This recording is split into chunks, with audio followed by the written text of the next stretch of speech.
Good morning. Friday morning, June 18th on Take Me Out to the Ball Game as we get you caught up in the world of sports in just a few minutes as we go rolling into Nashville. NASCAR returns to Nashville for the first time this weekend in decades. They had a big falling out years ago. Nashville used to be the home of NASCAR, and now it returns as we kill the music. It returns to Nashville, and you look forward to that. You do want to see when there's so much history, so much nostalgia coming back. That the track has been there for quite some time, but they finally have a NASCAR event that is not a minor league event. So there you have that. The University of Michigan is having quite some turmoil. We've covered this in one of the shows, but I'm not sure if I've talked about this here on Taking Out to the Ball Game today. Two former players and Bo Schembechler's son, the ex-coach of Michigan, are claiming that there was sexual misconduct by a doctor at the University of Michigan in the mid-90s. And we'll wait for more of this to unfold, but basically they're saying that they were molested and that it was ignored, it was hidden by Schembechler's dad, Bo Schembechler, that he basically hid it to save the face of the university. And of course, this is a terrible look, and you hate to see stuff like this go on. There was a quote from Harbaugh. He said, "I can tell you this, Bo Schembechler, there was nothing that I saw in the times when I was a kid there. My dad was on staff or when I played here. He never sat on anything, He never procrastinated on anything. He took care of it all." That's Bo Schembechler that I know. Okay, so there's going to be Harbaugh. Of course, he's got a stake in this because he is the guy that runs Michigan now, and he played at Michigan, so of course he's got a stake in this. And then you've got the son who is making the claims. When the son makes the claims, it really makes you wonder, because it's coming from the son of a former legend head coach. This is not over. We're going to keep an eye on that. But there you have that. That's what's going on in the college football world. In the world of the National Basketball Association, there was a huge trade made today. The Boston Celtics are trading Kemba Walker and their number 16 pick overall in 2021. Also sending their 2025 second round pick to the Oklahoma City Thunder in exchange for Al Horford, Moses Brown, and OKC's 2023 second round pick, which the way they're rebuilding, it's going to be a terrible pick. So you say, well, why would you give up Kemba Walker? And why would you give up the second round pick? And why would you give up this year's number 1 pick to get an aging star like Horford and, of course, Moses Brown? Well, the main thing is this. You have to look at it. They are making room on the roster so that they can afford players that work better in the system. They tried it with Kemba past couple of years. It just has not worked. Not only has he had injuries, but he just doesn't work in their system because you've got too many. You basically have too many guys that need the ball in their hand. You got Tatum, you got Brown, and then Kemba. So as a long-time, lifelong Celtic fan, I hate to see Kemba go because I really liked Kemba Walker, but I get the big picture stuff of it. And so we'll see what happens. I believe this sets up the Celtics to be very aggressive this offseason and make a splash, or Brad Stevens could be looking towards the future. And you don't even know if Al Horford's going to continue to stay on the Celtics roster. This was a move in which Horford is owed $40 million over the next couple of years. Kemba Walker's owed $73 million over the next couple of years. I believe Brad Stevens most likely would like to move Horford, give up more draft capital, and start from scratch and try to bring in a big fish. There's going to be a lot out there. We'll get into that down the road. But for now, it gives them some mobility. Who knows? They might keep Horford. They still haven't hired a coach yet. And the rumor mill right now is saying Sam Cassell or Carlisle, who just resigned from the Dallas Mavericks. I think those are the two guys because they both have Celtic ties, and the Celtics, I think, are going to be looking for a guy that is all in on the Boston Celtics mystique, etc. So there you have that in the NBA. Of course, tonight you got a couple of game sixes, big games in the NBA. Game number one starts at 7:30 Eastern. The Philadelphia 76ers are playing for their playoff lives. They're in Atlanta. Trae Young, look for big things from him tonight as they try to close out that series. And then Utah, same predicament. They were favored in the series. They are on the ropes. They are down 3-2, and they need a win in Los Angeles to force a game number 7. Both these games, if they're game number 7s, they will be played on Sunday.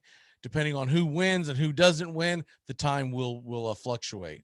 And then, of course, tomorrow night, you got the game 7, Milwaukee and Brooklyn. In Brooklyn, Milwaukee wins. Big game by the Bucks as they force a game number 7. They won last night 104-89. Chris Middleton went off and looks like he is the essential leader. Antetokounmpo is basically turning into his Robin. You got Batman is Chris Middleton, and Antetokounmpo, though he's got 2 MVPs, it's strange to see, but in the big moments, he's not stepping up. He's not being the guy. Middleton stepped up, and we're going to see, I think you're going to see a big game out of Harden on Saturday night. I think you're going to see a big game out of KD. I expect Middleton to show up. The guy that could be in the balance would be Antetokounmpo doing more what he did last night and less what he's done the rest of the series, which is drive to the hole, drive the paint. You're a center, for Christ's sake. You should be in the paint. You should be living in the paint. And they don't really have someone who can match up with him if he decides to put his head down and work. So look for that. It is going to be a great game 7 in Brooklyn tomorrow night, 8:30. All right. Vegas and Montreal. First team from North America, or excuse me, from the United States of America going into Canada since the pandemic began. So the Vegas Golden Knights, they'll be in Montreal. Series is tied 1-1. Series is tied 1-1. The winner of this series of this game obviously is going to be in the driver's seat. Much more important for Montreal to win than Vegas. Should be a good game. Starts at 8:00 Eastern. Major League Baseball, you've got some big games going on this weekend. None bigger than the Oakland Athletics traveling to New York. You get the Yankees, who are coming off of a very good series in, well, you want to say in Toronto, but it's actually in Buffalo, but they were on the road, and they are going to be going up against the A's. It's Yankees, A's, Tyon versus Caprillion. If you have not seen Caprillion pitch, very good pitcher. This should be a fun matchup. Braves, Cardinals, 2 big fan bases. That's going to be a big series all weekend long, as both of them are kind of playing right now. So they're both trying to get their footing. Carlos Martinez versus Max Fried today. Should be an entertaining game. I expect a lot of runs. Mets and Nets. I said that backwards. Mets and Nats, excuse me. Got like six things going on over here as we bring you the world of sports. Fetty is on the mound against Lechesi. Fetty is a pretty good pitcher. He was a big prospect several years back. Now he's like 28. He's still a pretty good pitcher. Big game for the Nats as they tried to beat the Mets. The series is in Washington. This is a huge series for the Nationals because if they can get a footing and get some wins against the Mets, it's not just big for the Nationals. The Braves, they start a 4-game series in New York next week. So there you have that. Other big series that'll be getting going this weekend. Red Sox Royals, that should be a fun one. Pavetta's on the mound for the Sox. Sox playing really good ball. Speaking of Sox, White Sox Astros, that's when you want to dig into. And Brewers, Rockies, Burns is on the hill tonight. That's what has your attention there. The Phillies Giants, 9:45 first pitch. This should be a fun series along with Reds Padres, which began last night. Paddock is on the mound for the Padres. Cueto's on the mound for the Giants. These are two guys that are in the NL West that their teams are expecting bigger things than what they've been doing.